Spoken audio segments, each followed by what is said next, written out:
Students, आज के इस वीडियो लेक्चर में हम ई बैंकिंग सर्विसेज के बारे में स्टडी करेंगे। तो इसका एक्सप्लेनेशन स्टार्ट करने से पहले मैं आपसे रिक्वेस्ट करूंगी कि अगर अभी तक आपने मेरे चैनल को सब्सक्राइब नहीं किया तो प्लीज चैनल को सब्सक्राइब कीजिए एंड चैनल लिंक अपने फ्रेंड्स के साथ शेयर करना मत भूलिएगा। वीडियो को जरूर से लाइक कीजिएगा। Now, E banking stands for, E banking किसके लिए स्टैंड करती है, इसका मतलब क्या है? तो ई बैंकिंग मतलब इलेक्ट्रॉनिक बैंकिंग। ऑलरेडी आपने 11th स्टैंडर्ड में जो चैप्टर नंबर 2 मनी था उसमें आप ऑलरेडी ई बैंकिंग के बारे में थोड़ा सा शॉर्ट में आप पढ़ चुके हो कि इलेक्ट्रॉनिक बैंकिंग मतलब ई बैंकिंग होता है। It is called as virtual banking. इसको हम वर्चुअल बैंकिंग भी बोलते हैं। घर बैठे हम ट्रांजेक्शन्स कर सकते हैं because of the E banking. Now, e-banking is the result of the development in the field of electronics and computers. In the field of because of the electronics and computers की जो development आया है उसी की वजह से ई banking है ना पॉसिबल हो पाया है। सो अंडर ई बैंकिंग के अंडर में the banking operations are computerised. Banking operations को कंप्यूटर के थ्रू हम है ना ट्रांजेक्शन्स को कंप्लीट कर सकते हैं। सम ऑफ द एलिमेंट्स, इसके जो कुछ एलिमेंट्स है ई बैंकिंग के वो इस तरीके से नीचे दिए गए कि ऑटोमेटेड मतलब ऑटोमेटेड टेलर मशीन मतलब क्या होती है? तो ऑटोमेटेड टेलर मशीन मतलब एटीएम्स, जो आप सभी सिंपल भाषा में एटीएम आप लोगों ने सुना है। तो उस एटीएम का फुल फॉर्म क्या है? तो ऑटोमेटेड टेलर मशीन। तो यहाँ पे आर इलेक्ट्रॉनिक मशीन्स होती है एंड विच आर ऑपरेटेड। उसको कौन ऑपरेट करता है? तो ऑब्वियसली भाई जिसके पास डेबिट कार्ड है, जिस बंदे के पास डेबिट कार्ड है, कस्टमर के पास डेबिट कार्ड है, उसका खुद का डेबिट कार्ड है, वो है ना इस ऑटोमेटेड एटीएम मशीन को ऑपरेट कर सकता है।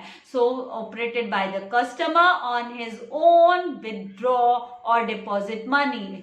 अगर उसको विड्रॉ करना है पैसा खुद के लिए, डिपॉजिट करना है तो वो इसे यूज कर सकता है। Now it can be use for other banking transactions. दूसरे बैंकिंग ट्रांजेक्शंस के लिए भी इसका यूज हो सकता है। Such as balance inquiry. अगर बैलेंस आपको फाइंड आउट करना है तो आप मिनी स्टेटमेंट निकालते हो एटीएम पे जाके, ट्रांसफरिंग मनी ट्रांसफर करना है तो घर बैठे ई बैंकिंग आप यूज कर सकते हो मतलब मनी ट्रांसफर करने के लिए, या फिर आप है ना एटीएम के थ्रू। देन रिक्वेस्ट फॉर चेकबुक, आपको चेकबुक की रिक्वेस्ट डालनी है और बैंक स्टेटमेंट्स अगर आपको चाहिए है तो ये सब ट्रांजेक्शन्स आप बैंकिंग ट्रांजेक्शन्स आप अकम्प्लिश कर सकते हो। नाउअडेज एटीएम ऑल्सो प्रोवाइड्स, अब है ना ये जो एटीएम है वो है ना it also provides facility of cash deposit. Cash deposit करने की फैसिलिटी भी दे रहा है थ्रू सीडीएम मतलब कैश डिपॉजिट मशीन्स। सीडीएम का मतलब है कैश डिपॉजिट मशीन्स में आपको कैश डिपॉजिट कर देना है, अपने ट्रांजेक्शन आईडी वगैरह डाल देने हैं, आपके कस्टमर आपके जो आईडी होती है बैंक आईडी वगैरह सब यूज करके हम सीडीएम भी कर सकते हैं। ठीक है, तो आई होप ये कॉन्सेप्ट आपको क्लियर हुआ ना।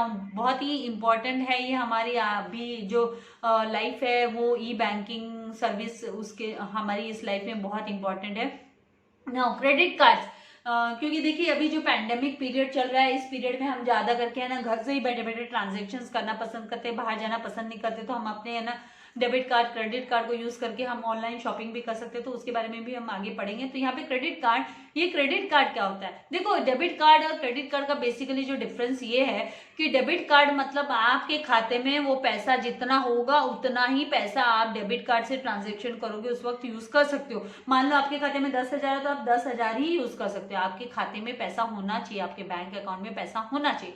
एंड क्रेडिट कार्ड क्या होता है? इसमें भले आपके बैंक अकाउंट में पैसा हो ना हो, अगर कंपनी ने आपको लिमिट, जितनी लिमिट दी है आपके क्रेडिट कार्ड की उतनी लिमिट तक की आप शॉपिंग पर्टिकुलर उसमें मंथ में कर सकते हो। Now credit card is a payment card, इसे पेमेंट कार्ड भी बोलते हैं। And it allows the card holder, ये अलाउ करता है कार्ड होल्डर को टू पे फॉर डिफरेंट ट्रांजेक्शन, अलग अलग ट्रांजेक्शन के लिए पेमेंट करने के लिए अलाउ करता है। He performs the issuing bank, जो बैंक इशू करती है, creates a revolving account and grants a line of credit. Line of credit मतलब आपको लिमिट दी जाती है, क्रेडिट कार्ड की लिमिट मिलती है, रिसीव होती है। मान लो किसी को 5 लाख की मिली है तो वो पर्टिकुलर टाइम में वो 5 लाख से ऊपर वो है ना यूज नहीं कर सकता है क्रेडिट कार्ड के थ्रू। हाँ, नो डाउट ये पैसा है ना क्रेडिट कार्ड का जो पैसा हम यूज करते हैं वो पैसा बाद में है ना हमको देना पड़ता है बैंक को टू द कस्टमर। एक तरीके से शॉर्ट लोन जैसे ही हो गया। टू द कस्टमर और user. Now credit card offers, ये ऑफर करता है कन्वीनियंस टू द कस्टमर को इससे कन्वीनियंस मतलब उसको फैसिलिटी मिलती है ना भाई, ये एक as a customer need not carry cash, क्योंकि हर वक्त वो अपने साथ में कैश कैरी नहीं करता, तो उसके पास क्रेडिट कार्ड है तो क्रेडिट कार्ड को यूज कर सकता है, राइट। तो यहाँ पे क्रेडिट कार्ड की, रुपए क्रेडिट कार्ड की पिक्चर दी हुई है। अलग अलग बैंक के अलग अलग कार्ड है, HDFC का क्रेडिट कार्ड, ICICI बैंक का क्रेडिट कार्ड, ये रुपए क्रेडिट कार्ड है, इंडियन क्रेडिट कार्ड। नाउ इस पे आईडी नंबर होता है यहाँ पे, फिर ये चिप लगी होती है, फिर यहाँ पे ना डिजिट जो कोड मैच नहीं होता है, अलग है ना, यहाँ पे बहुत सारे मतलब बैक साइड में भी इसके जो कोड होते हैं, सीक्रेट कोड होते हैं, वो यूज किए जाते हैं। बंदे का नाम होता है जिसके नाम पे होता है, और इसकी डेट यहाँ पे वैलिड, कब तक वो वैलिड है, वो सब कुछ मेंशन होता है। नाउ नेक्स्ट यहाँ पे डेबिट कार्ड्स। डेबिट कार्ड मतलब यहाँ पे देखिए ABC बैंक का डेबिट कार्ड है, ABC बैंक का डेबिट कार्ड का इमेज दिया है यहाँ पर। चिप है, इसमें नंबर है, फिर लोगो है, देन रुपए डेबिट कार्ड है ये, कार्ड होल्डर का नाम होगा, फिर वैलिड फ्रॉम कब से कब तक, कब उसकी वैलिड अप टू कब तक है, फिर है ना इस पे इसका जो क्रेडिट कार्ड नंबर होगा, सॉरी डेबिट कार्ड की बात करें हम, डेबिट कार्ड, आधार कार्ड नंबर की जरूरत नहीं होती, लेकिन डेबिट कार्ड ये सब उसके नंबर होते हैं। Now most of the banks, ये ओनली, लेकिन ये जो है ना रुपए है वो only in India, for use only in India. Now most of the जो बैंक्स है नाउअडेज ऑफर डेबिट कार्ड, वो डेबिट कार्ड ऑफर करते हैं as soon as account is open, जैसे ही अकाउंट ओपन होता है अकाउंट होल्डर का और डेबिट कार्ड ऑफर कर देते हैं। इसके चार्जेस लेते हैं लोग, ये सर्विसेज के सारे, और through debit card payments the amount gets deducted, आपके खाते में जो अकाउंट होल्डर के खाते में जो पैसा होता है वो है ना, जैसे ही आपने डेबिट कार्ड से शॉपिंग की तो आपके खाते से पैसा कम हो जाएगा, अकाउंट से पैसा कम हो जाएगा, बैंक अकाउंट से। And some banks offer personalised debit and credit cards as per the requirement of the customer के रिक्वायरमेंट के हिसाब से भी वो debit card and credit card है ना वो प्रोवाइड करती है बैंक अपने कस्टमर को। नाउ नेक्स्ट टर्म है आरटीजीएस। अभी आरटीजीएस क्या है, तो आरटीजीएस का मतलब है it stands for real time gross settlement, इसको बोला जाता है रियल टाइम ग्रॉस सेटलमेंट। और RTGS is a fund transfer system है, इससे हम हमारे पैसे को ट्रांसफर कर सकते हैं, फंड को ट्रांसफर कर सकते हैं, वेयर ट्रांसफर ऑफ फंड्स और money takes place from one bank to another bank, एक बैंक से दूसरे बैंक में ऑन रियल टाइम और एंड ऑन ग्रॉस बेसिस पे। Now it is the fastest money transfer system है, फास्टेस्ट सिस्टम है, quick money transfer system है through the banking channel, एक बैंक से दूसरे बैंक में ट्रांसफर हो जाता है और फिर जिस बंदे के खाते में जाना है उसके खाते में आरटीजीएस हो जाता है। Now real time gross settlement का मतलब क्या होता है, तो रियल टाइम सेटलमेंट का मतलब होता है कि payment transaction is not subject to any waiting period, इसमें कोई वेटिंग पीरियड नहीं होता है। The transaction are settled as soon as they are process, जैसे ही ट्रांजेक्शन प्रोसेस होता है उसी समय पर है ना, मतलब ये इसके लिए वेट करने की जरूरत नहीं होती, इंतजार करने की जरूरत नहीं होती है। The receiving bank has to credit the account of the client के अकाउंट में है ना उसको पैसा क्रेडिट करना होता है विद इन 2 घंटे, 2 घंटे में पैसा है ना खाते में आ जाता है। Of receiving the funds transfer message, जैसे फंड ट्रांसफर मैसेज आता है बैंक के पास में, रिसीविंग बैंक के पास में, वो है ना पर्टिकुलर बंदे के, जिस बंदे के लिए आया है उस बंदे के खाते में क्रेडिट कर देती है 2 घंटे के अंदर। एंड ग्रॉस सेटलमेंट का मतलब होता है कि the transactions are settled on 1-to-1 basis without bunching with any other transaction, दूसरे ट्रांजेक्शन के साथ इसको मिक्स नहीं करते, बंचअप नहीं करते हैं। और इसमें जो मिनिमम रेमिटेंस मतलब ट्रांसफर, जो minimum amount to be transferred है थ्रू आरटीजीएस है वो है 2 लाख है ना, while there is no upper limit for transaction. तो यहाँ पे मिनिमम कम से कम 2 लाख के लिए, ये जो आरटीजीएस किया जाता है, एनईएफटी कम के लिए भी हो जाता है, लेकिन आरटीजीएस कम से कम 2 lakh, remittance transfer through minimum 2 lakh है और अपर कोई लिमिट नहीं है ट्रांजेक्शन्स की। However amount changes from bank to bank, और बाकी है ना बैंक टू बैंक भी ये डिफर करता है, अमाउंट में फर्क आता है, चेंजेस होता है कि भाई उनकी लिमिट क्या है, मिनिमम एंड मिनिमम लिमिट क्या है। नाउ एनईएफटी का मतलब क्या है, नेशनल इलेक्ट्रॉनिक फंड ट्रांसफर, इसका मतलब है नेशनल इलेक्ट्रॉनिक फंड ट्रांसफर। ये आपको राइट वन टर्म, ये जो राइट वन वर्ड, ये सबके लिए इंपॉर्टेंट आ सकता है। नाउ अंडर दिस सिस्टम, ये सिस्टम के अंडर में funds are transferred electronically fund transfer होते हैं from one branch to another branch.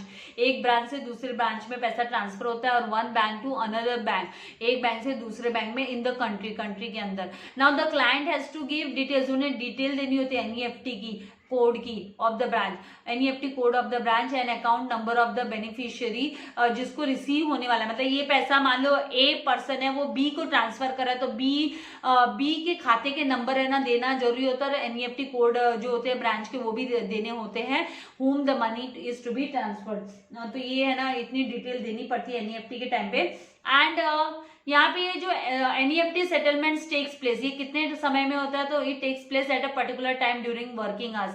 ये वर्किंग आवर्स के समय पर ही ये सेटलमेंट होता है। एंड फॉर इंस्टेंस, जैसे कि है ना settlement of fund transfer request, अगर हम fund transfer request in NEFT system, उसमें ना done on half hourly basis मतलब there are 24 half hourly basis settlement होता है। 24 हाफ आर्ली सेटलमेंट बैचेस होते हैं, जैसे फ्रॉम 8 बजे से 7 बजे तक का टाइमिंग, 8 AM टू 7 PM का टाइमिंग दिया है ऑन ऑल वर्किंग डेज पे, all working days. The main difference क्या होता है एनईएफटी और आरटीजीएस के बीच में डिफरेंस होता है कि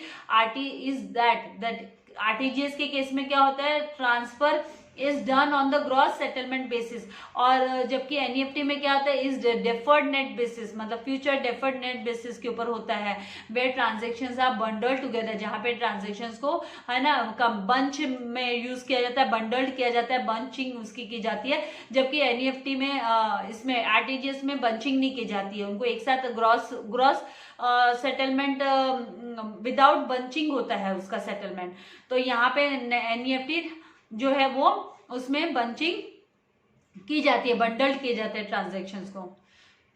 नाउ ये जो December 2019 this facility will be available round the clock customers, ये just to know. Now net banking and mobile banking क्या है, तो net banking and mobile banking with the introduction of net banking, जैसे net banking introduce हुआ, जो client है, जो the client is able to transact banking operations को easily transact कर सकते थे with the help of computers के थ्रू, लैपटॉप के थ्रू, अपने मोबाइल अदर गैजेट्स के थ्रू वो लोग है ना ट्रांजेक्शंस एकम्प्लिश कर सकते हैं। तो द इंटरनेट बैंकिंग मतलब घर बैठे हम उसको यूज कर सकते हैं, अपने पैसे को यूटिलाइज कर सकते हैं, ट्रांसफर कर सकते हैं, शॉपिंग सकते हैं। तो the internet banking services enable a client to check various transactions, facilities, payments of various things, transferring funds etcetera. Fund transfer करना है, किसी को पेमेंट करना है, ट्रांजैक्शंस करने हैं बाइंग सेलिंग के, तो वो कर सकते हैं easily. Now mobile banking refers, इसका मतलब मोबाइल बैंकिंग का मतलब होता है to use the banking services with the help of mobile phone के थ्रू यूज करते हैं। The client register with the bank, वो है ना रजिस्टर करवाता है बैंक के साथ फॉर दिस फैसिलिटी के लिए उसको रजिस्टर करवाना पड़ता है अपना mobile number, and gets a unique code of transaction, उसको यूनिक कोड मिलता है। यूनिक मतलब डिस्टिंक्ट कोड है, जिसको यूनिक कोड, डिस्टिंक्ट कोड वो मैच नहीं होता दूसरे के कोड से। तो the client can perform various transaction such as request for balances, transfer of funds transfer करना है, स्टॉप करना है payment, issue of cheque book etcetera. Now IMPS facility क्या होती है, तो IMPS facility stands for immediate payment service. IMPS मतलब immediate payment service. This facility allows customer to instantly transfer funds to any other bank account, दूसरे किसी bank account में instantly quickly पैसा transfer करने के लिए अलाउ करता है।